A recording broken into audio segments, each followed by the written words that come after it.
राधे राधे मित्रों। समस्त पापों और कष्टों को नष्ट करके हर प्रकार की सुख समृद्धि प्रदान करती है भाद्रपद मास के कृष्ण पक्ष की अजा एकादशी।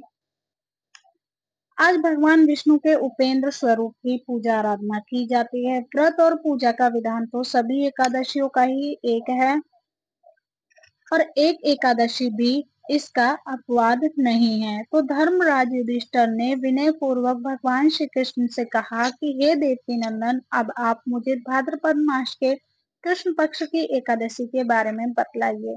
इसका क्या नाम है, विधान तथा महात्मा क्या है, यह जानने की तो मेरी बड़ी प्रबल इच्छा है। तब भगवान श्री कृष्ण ने कहा कि हे कुंती पुत्र, जन्म जन्मांतर के सभी प्रकार के समस्त पापों को नाश करने वाली इस एकादशी का नाम अजा एकादशी है। इसके व्रत को करने से मनुष्य सब पापों से मुक्त हो जाता है और जो मनुष्य इस दिन भगवान ऋषिकेश का पूजन करता है उसको अवश्य ही वैकुंठ की प्राप्ति होती है। अब मैं इसकी कथा कहता हूँ, आप ध्यान पूर्वक सुनिए। सतयुग में सूर्यवंश में सत्यवादी हरिश्चंद्र नामक एक महान प्रतापी चक्रवर्ती सम्राट थे।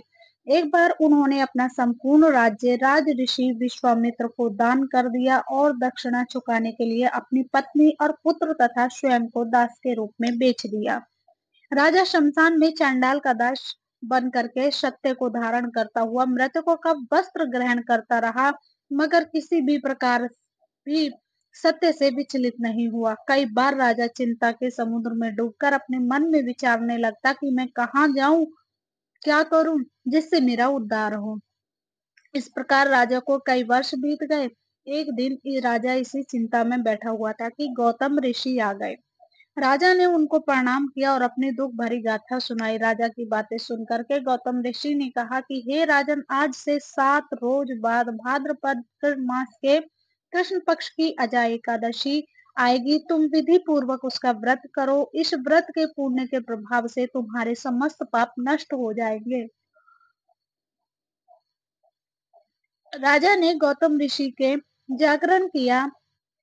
ऋषि के कहे अनुसार एकादशी आने पर विधि पूर्वक व्रत व जागरण किया। उस व्रत के प्रभाव से राजा के समस्त पाप नष्ट हो गए।